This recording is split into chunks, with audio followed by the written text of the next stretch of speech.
يا أيها الذين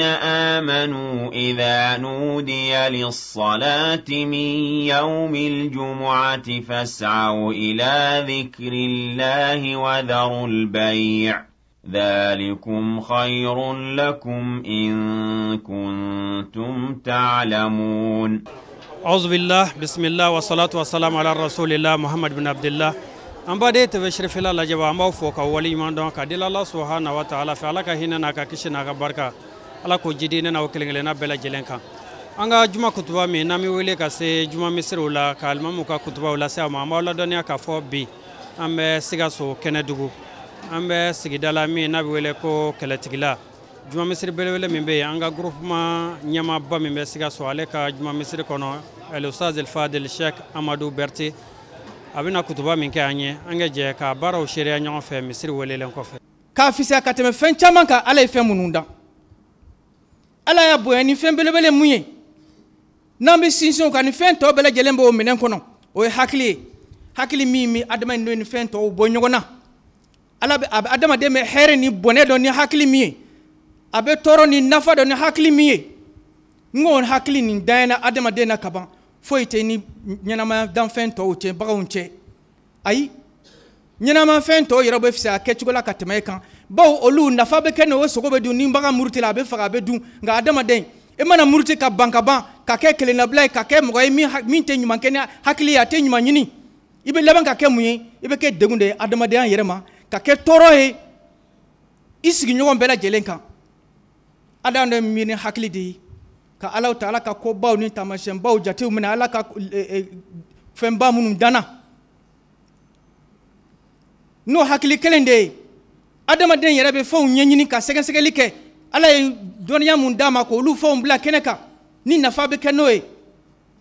hakili de b'a to adamaden bɛ taasi k'a jira k'a fɔ ne kan ka fɛn de kɛ min b'a to ne makutu ni danbe b'i kɔrɔta sanfɛ ne kan ka fɛn de kɛ min bɛ ne bɔ jɔnmaya la min b'a to ni a tɛ fɔ ne adamaden ye fɛn min yɛrɛ ye n kana bɔ o minɛn kɔnɔ bawo adamaden ala y'a bonya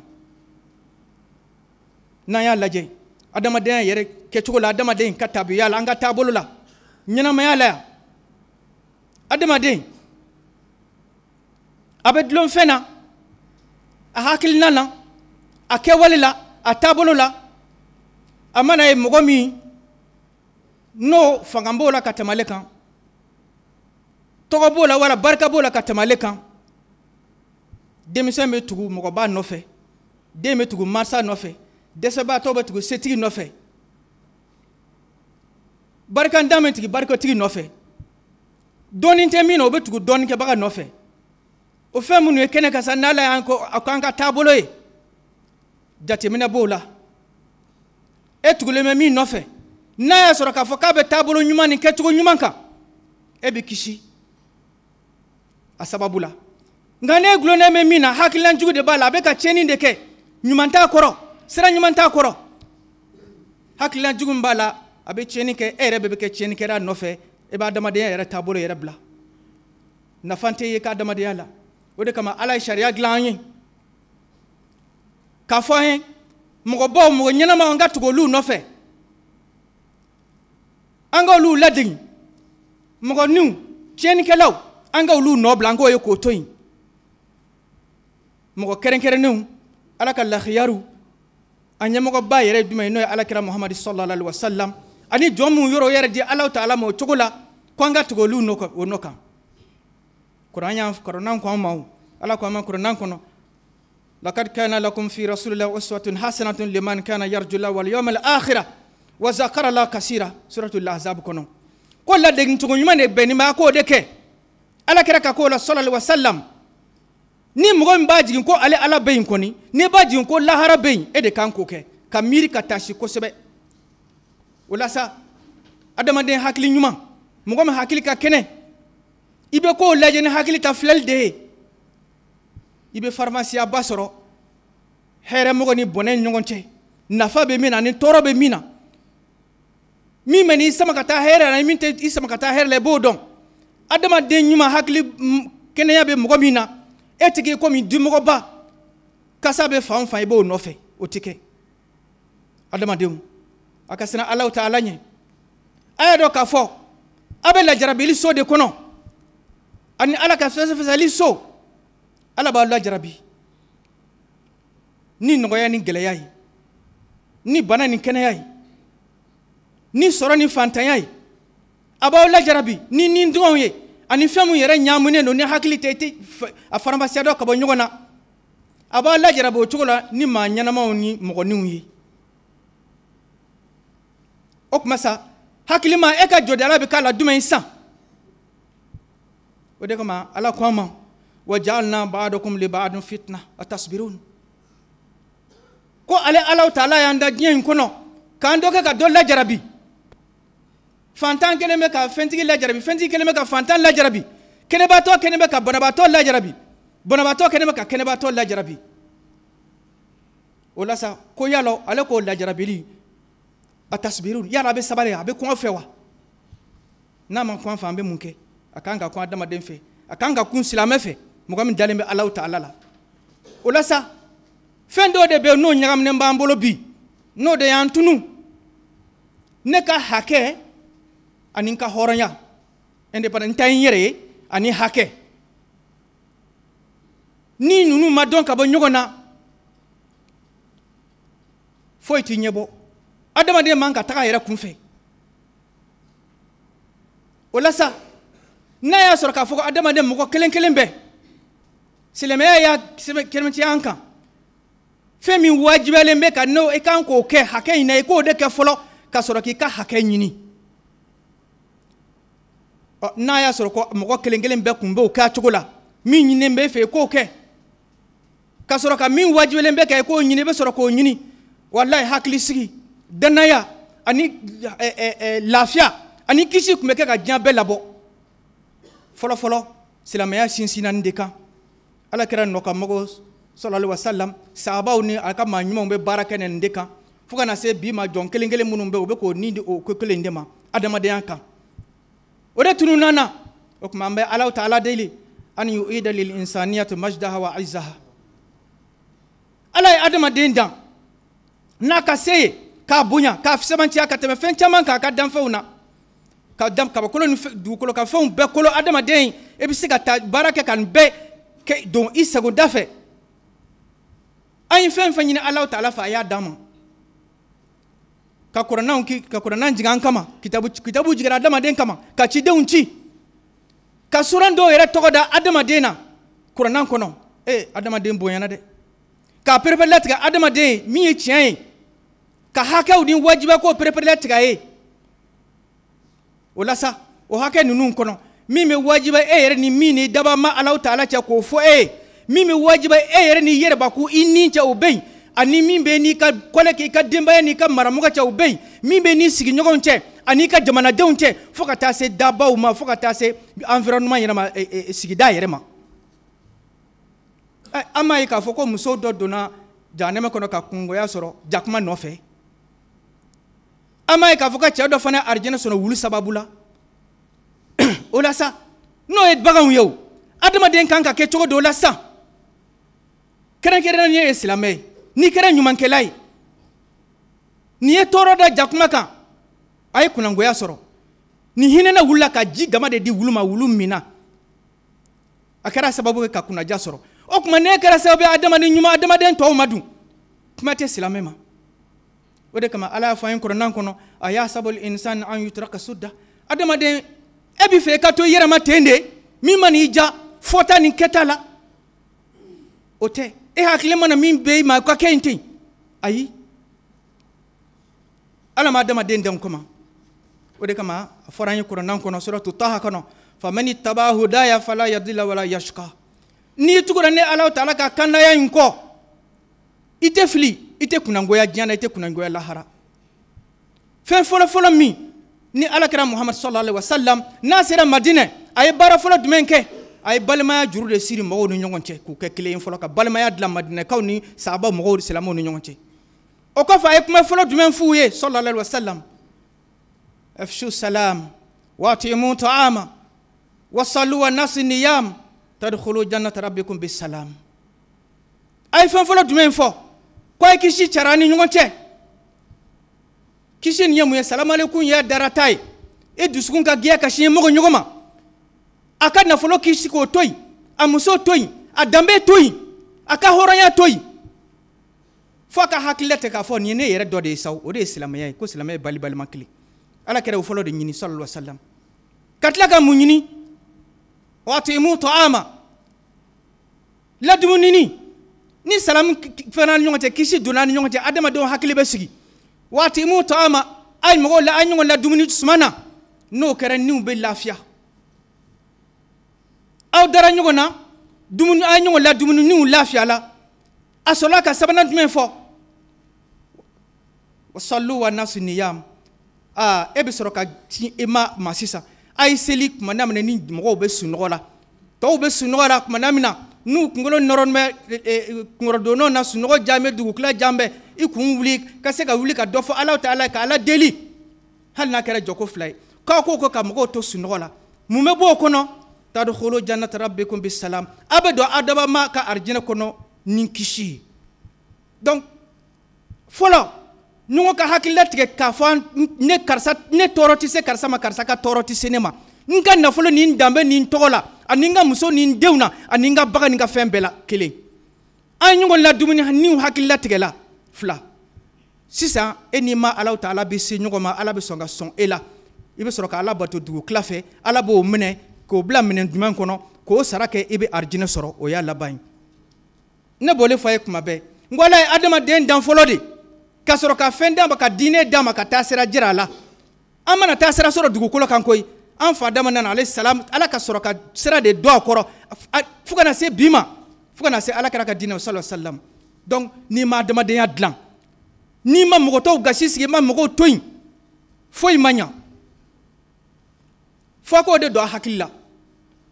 nka an bɛ tile min na bi surtout an ka jamana kɔnɔ an makɛ bɛ mun na ka kisi ɲɔgɔn tɔɔrɔ ma ani ɲumankɛ o de tiɲɛnen bɛ yan an kisilen tɛ ɲɔgɔn tɔɔrɔ ma dɛ nɛnkun in bɛ ka fɛn bɛɛ tiɲɛ an bolo nɛnkun in bɛ ka fɛn bɛɛ tiɲɛ an bolo ne dun delila k'a fɔ a ɲɛna n ko Ala kɛra ko sallallahu alaihi wasallam min husni islam al mar'i tarkuhu ma la ya'nihi min fɛn min t'i ɲɛsirala o to yen diɲɛ mana ban Ala bɛna mun kɛ diɲɛ tɔ kɛ de e bɛ mun b'o la an mana mɛn arijinɛ kɔnɔ mun Ala bɛna an kɛ de e ka mun b'o la dugukolo bɛna kɛ de e ka mun b'o la o bɛɛ sen b'a la fo ka na taa se sɔrɔ sa ka na se e adamadenw ɲɔgɔn ma fara mɔgɔw la mɔgɔw danbe to yen mɔgɔw to yen Ala bolo Ala ye min di min ma n'i y'o kɛlɛ i y'Ala de kɛlɛ Ala ye min bila yɔrɔ min o bila o minɛn kɔnɔ Ala sɔnna min ma sɔn ma Ala ko i ka min to yen to yen o de bɛ k'an tiɲɛ jamana in o bɔra jamana in kɔnɔ o tɛ yen bilen tun yɛrɛlabila ko n ta n yɛrɛ ye indépendance ani n yɛrɛ ka hakɛ min kana n janba kɛ n y'o de fɔ a ɲɛna silamɛya ma sɔn o ma e n'i yɛrɛbakun i n'i ka denbaya i ni peuple jama yɛrɛ bɛɛ danfɛn bɛɛ ka sɔrɔ ka se n'i ma Alahu Taala cɛla ma n y'o de fɔ a ye jamana yɛrɛ ka hakɛ dɔ b'e kan wajibi de don ni jamana ka hakɛ b'e kan e wolola jamana de kɔnɔ e balola ji la a sanji jiginna a tile de jɔra ka k'e lamɔ a sumanw de fɔlɔlen e k'o dun ka balo ka fa ka kafa ka yaada ka tila ka k'o jamana ma jugu ye e tɛ hɛrɛ lase mɔgɔw ma i ye jamana tɔɲɔ i ye mɔgɔw tɔɲɔ jamana ka hakɛ bɛ adamaden kelen kelen bɛɛ kan sani i k'i ka hakɛ ɲini f'an k'o de don an kunkolo la a tɛ bɛn i ka farati ni hakɛ ni sira kelen na ani fɛn minnu wajibiyalen b'e kan e ma Abi Hurairata kan mɛn radiyallahu anhu Abi Hurairata ko Ala kɛra ko sallallahu alaihi wasallam la yamna ahadakum jarahu khashabatan yughrizuha fi jidarihi ko dɔ la kelen kana a sigi ɲɔgɔn jɛ mangen fɛrɛ la jiri jalan kelen na n'a b'a turu k'a ka so dilan koori n'a ye ko i kana jɛn o la an k'o kɛ dɔgɔbolo kelen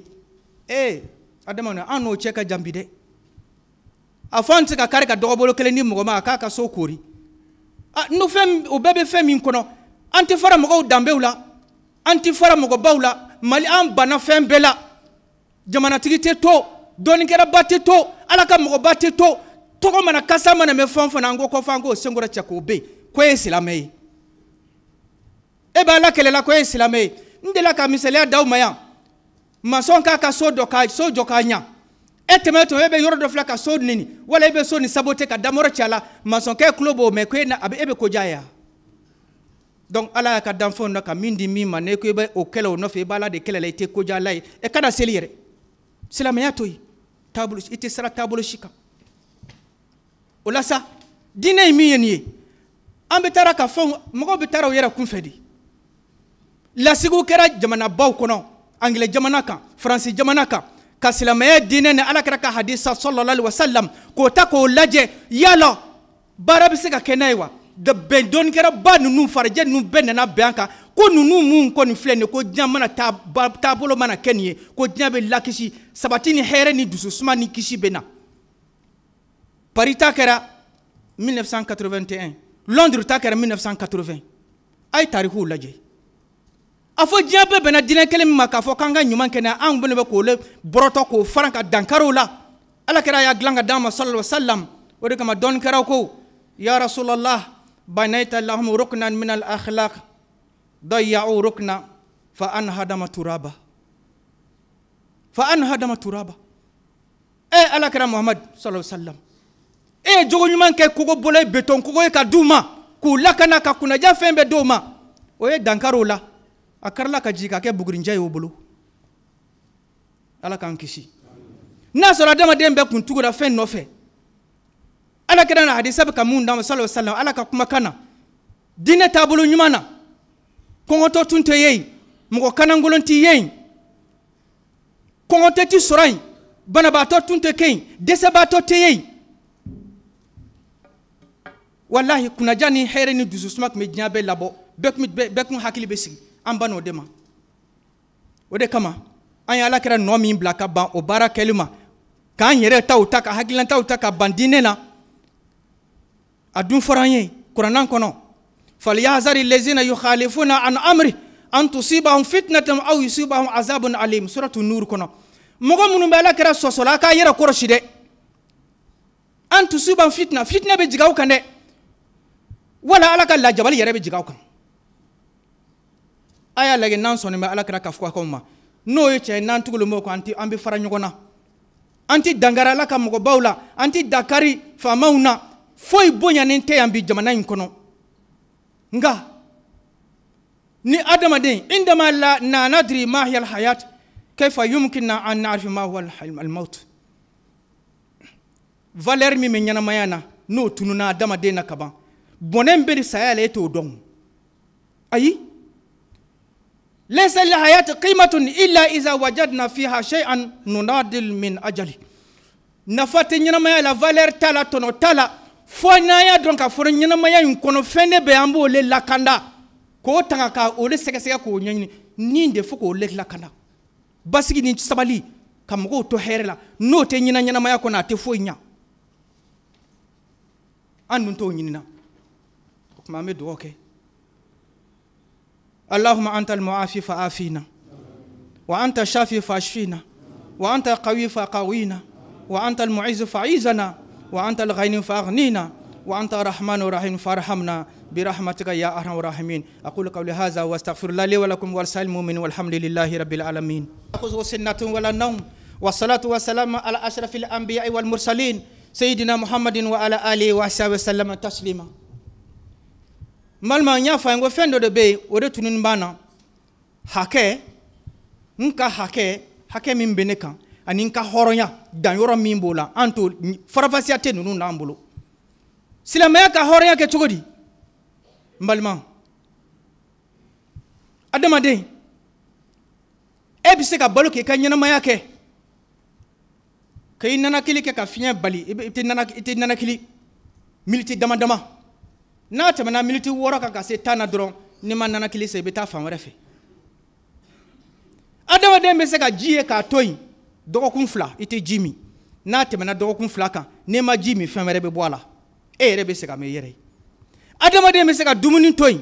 kalo 2 i tɛ suman dun i bɛ balo ni kalo 2 tɛmɛna n'i ma suman dun fɛn wɛrɛ bɛ bɔ a la nka adamaden ni hakili ni taasi y'i tiɲɛ i si bɛɛ bɛ se ka kɛ o bɔnɛ kɔnɔ i tɛ bɔ ayi tashi te hakili ta bana foyi te imble sanawatin danyara tola nga gele dugumbe ya de sande nan tay yere nka horya ani hanka hakedo famiyal mi manyino la ka donc ka fam flikelembo la ambe ko ni mu nyagam nyogona murtili yere sagoke ka dankari mogowla hakili tekere ka foyi nyanyini ambe ko nyagam nyogona obena boni mule o wololal munya anka na folo be tiala ni umbe tiala jamana yere kono tiene be ke fem bela jelena fem be bi tien dambe karin adama de ngonka hakewla mo werewla ibe mo toro ite sira alanye yare na sira adama de yanye foite mble tonyoli yere sagoke murtili fem bela jelena be sa fo hayra ni nyumanke wala sa silamaya adama ne eka hakela kanani nka horonya silamaya juru de dola uko juru be do misi jugu nyefele na ko fela ka sama ka balantugo me akana dankarde silamaya juru do ntay yere ye nka horonya ni nka hakela kire ka tabulu dama tigi tisika ubla ni ubla be yaraje ekele ebite ani fonfe ne no be nyonga sigidala jamana kono o hakebe wala fanga janto la ka donc afo amanga tanga yero kun feti adama de nyuma da'i mustasim mogo nyuma koni abe yela kuma be ite kuma jugume ada ate mogo neni atata juru sara te fofo abe yele abe yafa mogo ma abake kuma yerete do kalama atoro feuna nga walakin la ahad ya'lam ma bi dakhili ila Allah ta'ala toro mimba ninka na be ka kunka jena la yere kelinte dan fentado anto jatimine adama de yala anto jatimine wala sa qur'anan koma udu ila sabili rabbika bil hikmati wal mau'izati al hasana wajadilhum billati hiya ahsan ma nyman kelemu mbesa ala koma uwele katane ala kasira mani hakili nyumai ani wajuli ke ko nyuma ni be sosole ko fa ke tugu nyuman kan ino mana nyongo sama fanfono ke tugu nyuman ke ki dabo tola kakla ka fama wala kunta fazan ghaliz alqalb la anfadu min hawlik muhammad nasra ka fuke kungira mo ni juge mo dusugun juge kana gele mo ti ye kerefe ambe gire no fe fendo le bi law asogote dunanga fendo le be dana ne hakili sigile be ka fo ne ka nafolo ni ka horoya ni ne ka dambe la kana ne mbeya kuma ala kira kumba ke tu sallallahu alaihi wasallam sahaba be ne o nyina be ko lu nya ko kalele ko kadai ka teme to be kam ate dangari mo ko sila nga anto de jati de don horoya ba dama dembolo chando nga aka horoya man ka daga ka fo ka kala ka sharia sago kala kira ka hadisa sallallahu alaihi wasallam ko sago ka toran de gun se adama de mo bela jelema silamaya be ore kele anti jeno tinya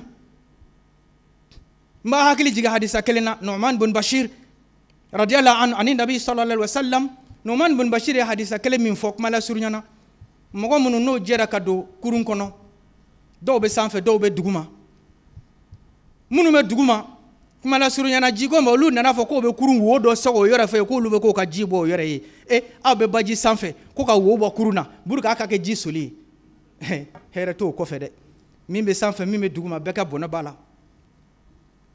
ko nu ya mina tega ma ko bali ka kana wo imbo kuruna cheni kala be kishi mo to be kishi nga na to yere sago kena minga da ka fanga to inte abe tola mo wora be tola wajen yo kurunde koyi ko jugu kala be foda ka mimbala be mina na maya ka fo ka don be mina mai mo man ko demala mo man ga faraw kala mbalman jamana ni segen be bide nyo de fo nyana wallahi koron fara mo be o nu bawte na nyonye tun o nu furu nyonte nyonye tun o nu deunte nyonye tun do be o yere keleme ka ta yorola o wulona ka lama yoromna o hamini bo tisi ka ta dugu kolokan o te hereide o ti herei mo te fago mo kan silamete jene chugo shila doka dangar doka dambela kay toy e ka taa dɔ jagoya kɔfɛ e ka taa sira de kan ayi a fɔra ma kuranna kɔnɔ suratu bakara kɔnɔ la ikraha fi din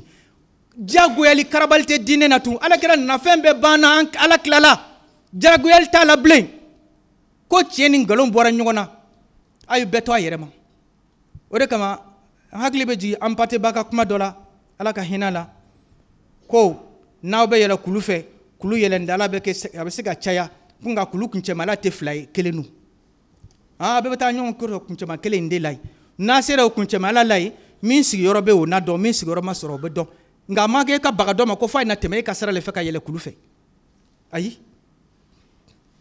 an k'o to yen ka tila k'an fɔ ma ud'u ila sabili rabbika bil hikmati wal maw'izati hasana wajadilhum billati hiya ahsan ka fɔ ma qul hatu burhanakum in kuntum sadiqin ne ko tiɲɛ don a ɲa ka sigi ka kumaw fɔ kɛ san'a ka kɛ fagali ni tiɲɛni ye na tiɲɛ bɛ min fɔ ka don tiɲɛ tɛ min fɔ ka segin ko a ne jalakɛra ja ne man ka kɛ tan an ka nin bila an ka diinɛ baara kɛ wala an ka adamadenya kɛ silamɛya bɛ hɔrɔnya di adamaden ma i miiri la i taasi la kuranɛ y'an lasu ka kɛ an ka miiri e yɛrɛ bakun nin kan e yɛrɛ jate minɛ ka miiri fɔlɔmɔgɔ minnu tɛmɛna olu jate minɛ tariku b'o de fɔ tariku b'an kalannen nka n'i m'o dɔn a bɛ kɛ a tɛ fɛn ɲɛ e ye a bɛ kɛ mana langolonbɔ ye ziirinda ye tariku bɛ fɛn o fɛn fɔ ni ɲuman kelen don a ɲuman kɔ nana laban ka kɛ mun ye ni juguman kelen don a juguman kɔ labanna mun na ja ni ne yɛrɛ ma o dabila ne fana ta kɔ bɛna kɛ tan de ja ni ne ye nin ɲuman fana kɛ ne fana kɔ bɛna tan o bɛ kɛ tan k'a daminɛ alakira la sallallahu alaihi wasallam ka taa se sahabaw ma fo ka taa diɲɛ bɔ o tɔgɔ bɛ fɔ duwawu bɛ k'u ye bɛɛ b'a ɲinɛ ka tugu nɔ ɲuman de kɛra koyi Firawuna ninnu tɔgɔ fɔra dɔw bɛ tugu olu nɔfɛ o labanna cogo di tiɲɛnikɛla minnu tɛmɛna dugukolo kan o labanna cogo di donc tariku b'i kalan fɛn dɔ de la f'a ka fɛn dɔ de ɲa ye n'a m'o ɲa ye a ma fɛn ɲa o la sa miiri kuranɛ b'an wajibiya an ka diinɛ alakira b'an kalan an ka wajibiya ka miiri an yɛrɛ kun na mantɔn tɛmɛnenw na ka miiri diɲɛ yɛrɛ cogoya la falenfɛnw mun bɛ yiribaw n'a fɛnw ni fɛn a misɛnmanin bɛɛ hali sanfin hali fiɲɛ kulu bajiw dolo minnu bɛ sanfɛ adamaden kan ka jateminɛ kɛ nin bɛɛ la ka hɛrɛlen ɲini a kɔrɔ min bɛ lafiya di adamadenya ni niw ma silamɛya ka baarakɛta yen de ye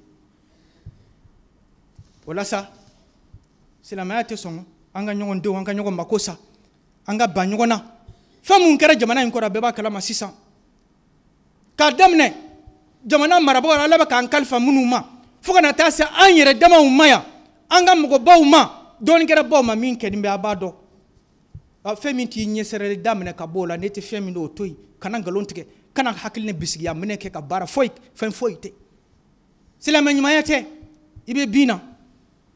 o la sa a bɛ wajibiya an k'an banba hakɛ ninnu mɔgɔ wɛrɛ ka hakɛ latangani kan fɛn bɛɛ lajɛlen na diinɛ kana ani diɲɛ latigɛ kɔnɔ kow la alakira y'a fɔ an hadisa kɔnɔ sallallahu alaihi wasallam wallazi nafsi biyadi la ta'muruna bil ma'ruf wa la tanhauna 'anil munkar aw la yushakanna Allah an yab'asa 'alaykum aqaban minhu summa tad'una fala yustajab lakum wallahi fa ka ɲɔgɔn bila sira ɲuman de kan wallahi fa ka ɲɔgɔn bali ka bɔ ala gɔɲɛnan ko ma wala a se b'a la ka da ala ye ala bɛ mɔgɔ lajaba ta ka na tɔɔrɔ ta ka da aw kan o tɔɔrɔ nin bɛ na jigin aw kan a b'a ala yɛrɛ wele ale tɛ dugawu jaabi ala kɛra ka kuma ma yantiqu anil hawa a t'a nin dungɔ kuma fɔ dɛ wa an dun b'o de kɔnɔ n'o de fɔ ala ye kɛra ye jogo mun dilan ka d'a ma k'o beton k'o baw dɔn ka silamɛya kooli n'a ye ka adamadenya kooli n'a ye an ye dankari o mun na o laban kɛra an bɔra bugurijɛ kogow ye o de k'a to an bɔ nin na ala ka hakiliman d'an ma ala k'an kisi ala ka hɛrɛw kan ɲi allahumma ya man biyadi mafatihil faraj ya farajna izan qatatil asbab wa ya anisana iza khalaqul anisin bi habibi faj'al lana min kulli hammin wa ghamin faraja wa min kulli daykin makhraja wa min kulli fahshatin sitra wa min kulli asirin yusra wa ila kulli khairin sabila allahumma qawina fi dinina wa a'inna ala qada'i hawaijina إنك على كل شيء قدير وبالإجابة جدير إن الله ملائكته يصلون على النبي يا أيها الذين آمنوا صلوا عليه وسلموا تسليما سبحان ربك رب العزة عما يصفون وسلام على المرسلين والحمد لله رب العالمين alhamdulillah mbora ka bato min kɛ ya rabbi ala kɛ a minɛ ka juma caman yira ne n'aw la kɔrɔfɔ daminɛ an y'a fɔ aw ye cogo min nin tun y'an ye Sikaso kɛlɛtigila Cheikh Amadou Berté ale min ye groupement président ba ye Sikaso marabolo kɔnɔna na ale bɛ juma misiri min seli an tun b'o de kɔnɔ ka bɛn san 2019 kalo fɔlɔ tile 11 ma n'o ye le 11 premier mois 2019 an b'a fɔ juma caman bɛ ala bolo ala ko yira ne n'aw la juma kan kutuba kanumagaw k'aw fo Mali kɔnɔ ani Mali kɔ kan aw minnu ni juma kutuba ti fɔ aw kɔ a k'an bɛn diɲɛ waati wɛrɛ wa shukran lakum fi amanillah. يا أيها الذين آمنوا إذا نودي للصلاة من يوم الجمعة فاسعوا إلى ذكر الله وذروا البيع ذلكم خير لكم إن كنتم تعلمون